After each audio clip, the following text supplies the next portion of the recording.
મારા દિયરની ઉંમર 18 વર્ષની હતી। તે ખૂબ જ શરીફ માણસ હતો।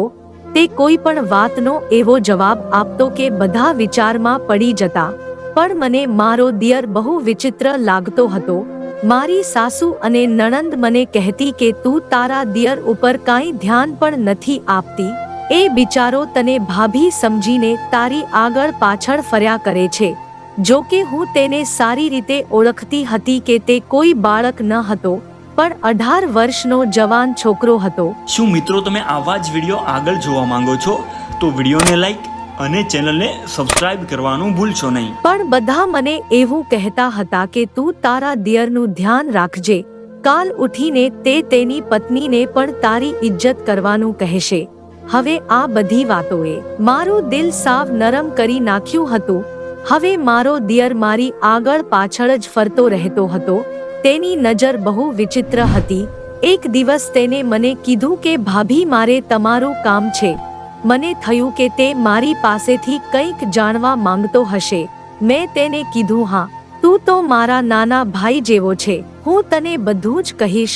મારી વાત સાંભળીને તે ખુશ થઈ ગયો। તે મારી સામે તો ભોળો બની રહ્યો હતો, પણ તે અંદરથી બહુ ચાલાક હતો। તે અચાનક મને કહેવા લાગ્યું કે ભાભી, મારે હવે લગ્ન કરી લેવા છે। તો મેં કીધું, હા, કેમ નહીં, તમારે લગ્ન તો એક દિવસ કરવાના જ છે। એમ પણ આ ઘરમાં કોઈને નોકરી કરવાનો શોખ નથી, તમારો પોતાનો જ કારોબાર છે। તમે ધારો તો અત્યારે જ લગ્ન કરી શકો તેમ છો। તો મારો દિયર મને કહેવા લાગ્યો કે હા ભાભી, એવું જ છે, પણ હવે આ કારોબારમાં કાંઈ રહ્યો નથી। આટલા માટે હવે હું એક સારી એવી નોકરી જ શોધી લઈશ। તે પહેલા હું લગ્ન કરી લઈશ એટલે સંતુષ્ટ થઈ જઈશ અને એક સારી જગ્યાએ નોકરી પણ કરી શકીશ। હું મારા દિયરની વાત સમજી ગઈ હતી। તે મને કહેવા લાગ્યો કે ભાભી, મારે તમારા જેવી છોકરી સાથે લગ્ન કરવા છે। આ સાંભળીને હું થોડી ખુશ થઈ ગઈ। મારી નાની બહેન પણ હતી, જે મારાથી નાની હતી। તે મારા દિયરને લાયક જ હતી। તે બંનેની ઉંમરમાં ખાલી 2 વર્ષનો ફરક હતો। મારો દિયર હવે મને તેની ફરમાઈશ બતાવવા લાગ્યો અને તે કહેવા લાગ્યો કે મને મારી પત્નીમાં આટલી વસ્તુ જોશે। તો મેં તેને કીધું કે તમે ટેન્શન ના લો, હું તમને એવી છોકરી બતાવીશ કે તમને પહેલી જ વારમાં ગમી જશે। બસ તમે તેની સાથે લગ્ન કરવા માટે હા પાડો, પછી બધું મારી ઉપર છોડી દો। આ સાંભળીને મારો દિયર ખુશ તો થયો હતો, પણ કઈ વિચારમાં પડી ગયો અને મને કહેવા લાગ્યો કે ભાભી, હું તમને એક વાત કહીશ, તમે ખોટું ના લગાડતા, પણ હું લગ્ન એવી જ છોકરી સાથે કરીશ કે જે સેમ તમારા જેવી હશે। તો મેં તેને કીધું કે આ હવે તમે મને ના સમજાવો, મને ખબર છે કે તમારી કેવી છોકરી જોવે છે। તમને મારી નાની બહેન ઉર્મિલા પસંદ છે। તો તેને કીધું કે ના ભાભી, તમે હજી સમજ્યા નથી। આવું બોલીને તે બહાર જતો રહ્યો। મને થયું તે શરમાતો હશે અને મારી નાની બહેનનું નામ ના લઈ શક્યો। પછી મેં વિચાર્યું કે હું મારા મા-બાપને આના વિશે વાત કરીશ। પછીના દિવસે મેં પાછું મારા દિયરને પૂછ્યું કે શું મારી નાની બેન ઉર્મિલા તમને પસંદ છે? તો તે કહેવા લાગ્યો કે ભાભી, પણ હું તેને લાયક નથી। તે ક્યાં અને હું ક્યાં? તેની વાત સાંભળીને હું ચૂપ થઈ ગઈ। મને તો એમ હતું કે મારા દિયરને મારી નાની બહેન પસંદ આવશે, પણ તેનો કંઈક અલગ જ વાત કરતો હતો। પછીના દિવસે હું મારી માને પૂછવા ગઈ અને કીધું કે તમને કેમ લાગે છે આપણી નાની બહેન મારા દિયરને પસંદ છે? તો મારી માં મને કહેવા લાગી કે બેટા, આપણને તો કંઈ વાંધો નથી, બાકી તારું જ ઘર છે, એટલે હું તો એમ જ સમજીશ કે મારે મારી બંને દીકરી ત્યાં ખુશ છે। પછીના દિવસે હું પાછી મારા દિયરને પૂછવા ગઈ તો તે કહેવા લાગ્યો કે ભાભી, તમને કેમ એક વાત સમજાતી નથી? ભાભી, મને તમારી બહેનમાં રસ જ નથી, હું તો બસ તમારી સાથે મજાક કરતો હતો। આ સાંભળીને મારું દિલ પણ તૂટી ગયું। મને થયું કે આને મારી બહેન ગમતી જ નથી, તો મારી પાછળ આટલો બધો કેમ ફરતો હતો? અને જો તેને લગ્ન જ કરવા હોય તો તેની પસંદની છોકરી વિશે મને કેમ જણાવતો નથી? પછી હું સીધી તેના રૂમમાંથી નીકળવા લાગી। તો મારા દિયરે મારો હાથ પકડી લીધો. મને તેની આવી હરકત બહુ અજીબ લાગતી હતી. મેં જલ્દીથી મારો હાથ ખેંચી લીધો અને કીધું કે તમે તમારું મગજ તો ઠેકાણે છે ને, આવા શું નાટક કરો છો? હું તમને મારો નાનો ભાઈ સમજું છું. હા તો એમાં શું થયું? હું પણ તમને મારી મોટી બહેન જ સમજું છું. મારે બસ એક કામ છે તમારી પાસે, એ તમે કરી દેજો. એટલે મારા માટે બધું આવી ગયું. મને તેની વાત સમજાતી ન હતી. થોડી વારમાં મારા પતિ રાકેશ પણ આવી ગયા અને તેને બધી હકીકત જણાવી. તો તેને કીધું કે આજકાલ મોહિતના પણ નાટક વધી ગયા છે, પણ તે મોહિત ગમે તેમ મારો ભાઈ છે, એટલે તું ધ્યાન રાખજે. મારા પતિના મોઢેથી આવું સાંભળીને મને થોડો હાશકારો થયો. કોઈક તો છે જે મારી સાથે છે, બાકી મારી નણંદ અને સાસુ તો મારા દિયરને બાળક જ સમજતી હતી. પછીના દિવસે મારા દિયરે મને ચા પીવા માટે તેના રૂમમાં બોલાવી. મેં કીધું કે કેમ ત્યાં? તો તે કહેવા લાગ્યા કે મારે મારી બહેન સાથે ચા પીવી છે અને તમને એક વાત પણ કહેવી છે. મને હવે આની ચિંતા થતી હતી કે હવે આ કંઈક નવું નાટક ના કરે તો સારું. તેના સાથે ચા પીને પછી મેં તેને કીધું કે હું થોડી વારમાં આવું. પછી હું ત્યાંથી નીકળી ગઈ ને બહાર આવી ગઈ તો મારી રાહ જોઈને તે તેના રૂમમાં જ બેઠો રહ્યો. પછી તેને મને કીધું કે ભાભી, કાલ માટે હું તમને સોરી કહું છું. કાલે મારું મૂડ સારું ન હતું, એટલે બાકી હું ક્યારે આવા નાટક ના કરું. મને માફ કરી દો. મેં તમને ચા પીવા મારા રૂમમાં આટલા માટે બોલાવ્યા હતા કે તમને પણ ખબર પડે કે હું તમારી ઇજ્જત કરું છું. પછી તેની સાથે ચા પીવા લાગી. ચા પીને મને અચાનક ચક્કર આવવા લાગ્યા. મારો દિયર મારી સામે જ બેઠો હતો. તે ચા પીધા પછી શું થયું તેની મને કાંઈ ખબર ના રહી. હું બેભાન થઈ ગઈ હતી. જ્યારે મને હોશ આવ્યો તો સાંજના 3 વાગ્યા હતા. મારા પતિ મારી સાથે હતા અને મને કહેવા લાગ્યા કે તને કાંઈ થયું તો નથી ને? મેં તેને કીધું કે મોહિતની સાથે ચા પીધા પછી મને અચાનક ચક્કર આવવા લાગ્યા હતા. તો તે વિચારમાં પડી ગયો અને મને કહેવા લાગ્યો કે મોહિતની સાથે તું ચા પીતી હતી. મેં કીધું હા, મોહિત પણ મારી સાથે ચા પીધો હતો. તો મારા પતિએ મને કીધું કે તું બધી ચા પી ગઈ હતી. તો મેં કીધું કે ના, અડધો કપ પીધો હતો. ત્યાં મને ચક્કર આવવા લાગ્યા હતા.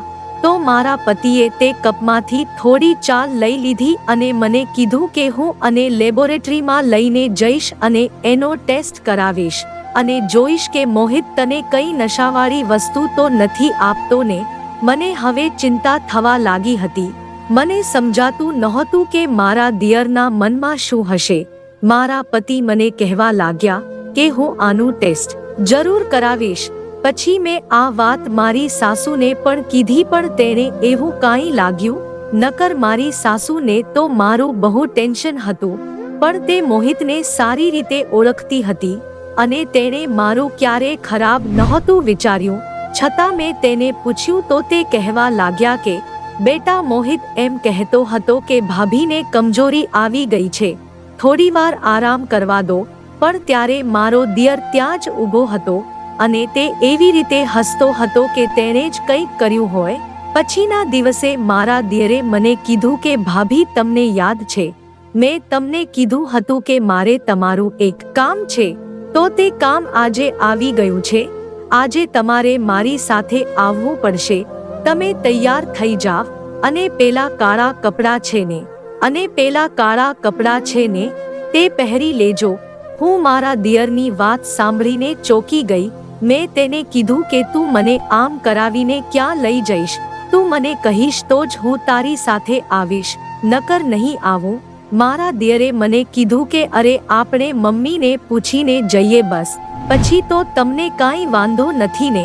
પછી મેં કીધું સારું, કંઈ વાંધો નહીં, હું તારી સાથે આવીશ તો પણ કાળા કપડાં નહીં પહેરી શકું, એટલે હું સફેદ સાડી પહેરીને આવીશ. તો તે ખુશ થઈ ગયો. પછી અમે બંને ઘરેથી નીકળી ગયા. તું મને હવે કહી દે કે આપણે ક્યાં જઈ રહ્યા છીએ? મારા દિયરે મને કીધું કે ભાભી, વાત એવી છે કે મને એક છોકરી પસંદ છે. અને આ એ જ છોકરી છે કે જેને હું સૌથી વધારે પ્રેમ કરું છું. તે મને બહુ ગમે છે, પણ મારી મમ્મીને તે છોકરી પસંદ નહીં આવે. હું મારી મમ્મીને સારી રીતે ઓળખું છું. તેને આવી વહુ જોઈએ છે કે જે કોથા ભરી ભરીને દહેજ લાવે અને 10 તોલા સોનું પણ લાવે. પણ હું આવી છોકરીને ક્યારેય પસંદ નહીં કરું, કારણ કે તે લગ્ન પછી પોતાના બાપની દોલતનો પાવર બતાવ્યા કરે છે. મારે તો ગરીબ ખાનદાની દીકરી સાથે લગ્ન કરવા છે. ભણેલી હશે તો એ પણ ચાલશે. આ ગુંજન પણ બહુ ભણેલી અને સાવ હોળી છોકરી છે, અને તે પણ મારી સાથે લગ્ન કરવા માંગે છે. તે મને કહે છે કે તમે તમારા મમ્મીને મારા ઘરે લઈને આવો. આટલું બોલીને તે ખુશ થઈ ગયો હતો અને હું તેની વાતોમાં મશગુલ હતી. મારા દિયરે મને કીધું કે ભાભી, તમને હું એક વિનંતી કરું છું કે તમે એને એવું ના કહેતા કે તમે મારા ભાભી છો. તમારે તેને એવું કહેવાનું છે કે તમે મારી માં છો.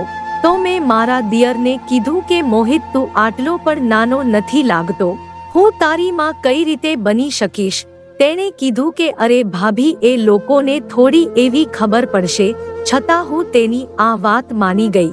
પછી આગળ જતા એક શાંત જગ્યા પર તેણે ગાડી ઊભી રાખી. મને થતું હતું કે આ મને હવે ખબર નહીં શું કહેશે. હું મારા પતિને કીધા વગર મારા દિયર સાથે આવી ગઈ હતી. તેને મને કીધું કે ભાભી, તમે અહીંયા 2 મિનિટ રાહ જુઓ, હું હમણાં આવું છું. તે 2 મિનિટનું બોલીને કંઈક મિનિટ ગાયબ થઈ ગયો હતો. 10 મિનિટ થઈ ગઈ છતાં તે આવ્યો નહીં. મને હવે ડર લાગી રહ્યો હતો. તે જગ્યા સાવ સૂમસામ હતી. ત્યાં થોડી વાર થઈ તો એક મોટી ગાડી મારી બાજુમાં આવીને ઊભી રહી. તે ગાડી જોઈને હું અચાનક ધ્રુજવા લાગી. તે ગાડીમાંથી મને કોઈ જોવા લાગ્યું. ત્યાં જ મારો દિયર આવી ગયો. મેં ભગવાનનો આભાર માન્યો કે મારો દિયર જલ્દી આવી ગયો. તો તે ગાડી વાળો તરત ત્યાંથી ભાગી ગયો. મેં અને પૂછ્યું કે આ કોણ છે?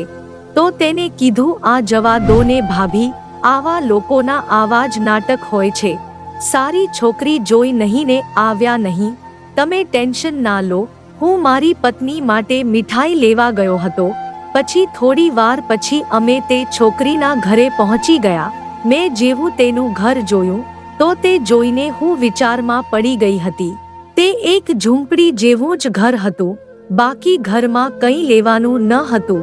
આખા ઘરમાં અંધારું લાગતું હતું. અને તેની ઘરની અંદર જઈને નમસ્કાર કર્યા.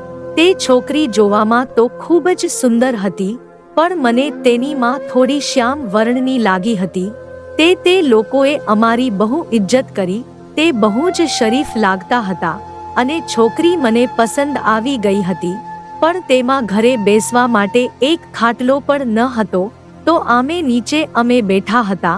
તે લોકો મને જોઈને પણ ખુશ થઈ ગયા, કારણ કે મેં કપડાં પણ સારા પહેર્યા હતા, એટલે ઉંમર પણ વધારે લાગતી હતી. અને છોકરીની માં મને કહેવા લાગી કે અમારે મારી દીકરી માટે તમારા જેવું જ કુટુંબ જોતું હતું, કારણ કે મારી દીકરી એ બહુ ખરાબ દિવસો જોયા છે. હવે મારે તેની જિંદગી ખરાબ નથી થવા દેવી. તો મેં કીધું, તમે ટેન્શન ના લો. હવે તમારી છોકરીને દીકરીની જેમ સાચવશું. મારા મોઢેથી આવું સાંભળીને તે ખુશ થઈ ગઈ હતી. પછી મારા દિયરે કીધું, અમે હવે જલ્દી લગ્ન કરવા માટે આવશું. તમે તમારી દીકરીને વળાવી દો. તો તેની માં ચિંતામાં આવી ગઈ. મેં કીધું કે તમે ચિંતા ના કરો, અમે તમારી દીકરીનું ખૂબ જ ધ્યાન રાખશું. તે છોકરીની માં અમારી વાતથી બહુ પ્રભાવિત થઈ ગઈ. બહુ સારું, તમે જેમ કહેશો તેમ જ અમે કરશું. તેને તેની છોકરીની પસંદ ઉપર ગર્વ થતો હતો. પછી અમે ત્યાંથી રજા લેતા હતા. મારો દિયર ખૂબ જ ખુશ હતો. તે મારો આભાર માનતો હતો. તેને કીધું કે ભાભી, તમે અત્યારે સાવ શાંત રહેજો, કારણ કે ઘરે કોઈને આના વિશે ખબર નથી. હું સીધો તે છોકરી સાથે લગ્ન કરીને જ આવીશ, એટલે મમ્મી પણ માની જશે. હું હવે આટલા માટે શાંત હતી કે ઘરે કાંઈ ઝઘડો ના થાય. પણ મને શું ખબર કે મારો દિયર જ મને ફસાવશે. રાતે એકવાર મારા દિયરે મારા રૂમનો દરવાજો ખખડાવ્યો. ત્યારે મારો પતિ પણ ન હતો. તો સામેનું દ્રશ્ય જોઈને મારા હોશ ઉડી ગયા. તે પાછી એક સુંદર છોકરીને લઈને ઊભો હતો. આ એ છોકરી હતી કે જેનું થોડા દિવસ પહેલા અમે માગું નાખવા ત્યાં ગયા હતા. મેં તેને કીધું કે તે લગ્ન પણ કરી લીધા. તો તેને કીધું કે ભાભી, હું તમને વારે વારે હેરાન કરવા નહોતો માંગતો. તેને મને કીધું કે તમે ચિંતા ના કરો, મેં તેને તમારા વિશે બધું કહી દીધું છે. તે કાંઈ વાંધો નહીં ઉઠાવે. હવે તો અમે બંને પતિ પત્ની જ છીએ. અત્યારે તમે આને તમારા રૂમમાં રાખો. સવારે હું આને મારા મિત્રના ઘરે મૂકી દઈશ. પછી સવારે હું મમ્મીને કહીશ. પછી મેં તેને મારા રૂમમાં સુવડાવી દીધી. પણ સવારે જ્યારે હું જાગી તો તે મારા રૂમમાંથી તે ગાયબ હતી. બહાર આવીને જોયું તો મારો દિયર પણ કંઈ દેખાતો ન હતો. મને થયું હતું કે હું મારી સાસુને બધી હકીકત જણાવી દઉં, પણ મારી હિંમત પણ થતી ન હતી. પણ જેવી સાંજ થઈ તો મારો દિયર ઘરે આવ્યો અને મને કહેવા લાગ્યો કે ભાભી, તમે મારી સાથે ચાલો, મારી પત્ની ત્યાં બહુ ગભરાઈ રહી છે. મને થયું કે તેને ઘરે લેતી આવું અને મારી સાસુ સાથે વાત પણ કરાવી દઉં. પણ જેવી હું ઘરેથી નીકળી તો મારો દિયર ફોનમાં કંઈક સાથે વાત કરતો હતો. તે કોઈ ડીલની વાત કરતો હતો. મને હવે કંઈ સમજાતું ન હતું કે તે શું કાંડ કરી રહ્યો છે. પછી તેને જે વાત કરી તે સાંભળીને મારા હોશ ઉડી ગયા. તેને તેની પત્નીને પણ વેચી નાખી હતી. તેને પૈસાના લોભે તે પોતાની પત્નીને વેચીને આવી ગયો હતો. આવું મેં ક્યારેય વિચાર્યું પણ ન હતું કે મારો દિયર આટલો બધો નીચ માણસ નીકળશે. મેં વિચાર્યું કે જો હું આની સાથે ગઈ હોત તો તે મને પણ વેચીને આવતો રહેત અને ઘરે બધાને એવું કહેત કે હું કોઈ સાથે ભાગી ગઈ છું. મને તેના પર હવે ગુસ્સો આવ્યો તો મેં તેને સીધો પકડીને એક જોરદાર લાફો મારી દીધો. મેં તેને કીધું કે તું આટલો હરામી નીકળીશ તેવું મેં ક્યારેય વિચાર્યું પણ ન હતું. પછી મેં આ બધી વાત મારી સાસુને કીધી તો મારી સાસુ રડવા લાગી. તેણે મને કીધું કે બેટા, તે આનો સાથ આપીને બહુ મોટી ભૂલ કરી દીધી. મને ખબર હોત તો હું આવું થવા જ ના દેત. બેટા, હવે તે છોકરીને આપણે બચાવવી જ પડશે અને તેને આઝાદ કરવી એ આપણી જવાબદારી છે. ખબર નહીં કે તેની સાથે શું શું થતું હશે. હવે મારો દિયર મોઢું નીચું કરીને બધાની સામે ઊભો હતો. મારા પતિએ તેને બહુ માર્યો હતો અને તેને પોલીસની હવાલે કરી દીધો હતો. મારા દિયરે જે કર્યું એ બહુ ખોટું હતું. મિત્રો, હું તમને બધાને એક વિનંતી કરું છું કે તમે તમારા બાળકો ઉપર ખાસ ધ્યાન રાખજો. નહીતર એવું ન બને કે તેના કર્મોના લીધે તમારે નીચે જોવું પડે. મિત્રો, આ વિડિયો વિશે તમારું શું કહેવું છે? કમેન્ટમાં જરૂરથી જણાવજો. અને જો વિડિયો ગમ્યો હોય તો વિડિયોને લાઈક અને ચેનલને સબસ્ક્રાઇબ કરવાનું ભૂલશો નહીં. ધન્યવાદ.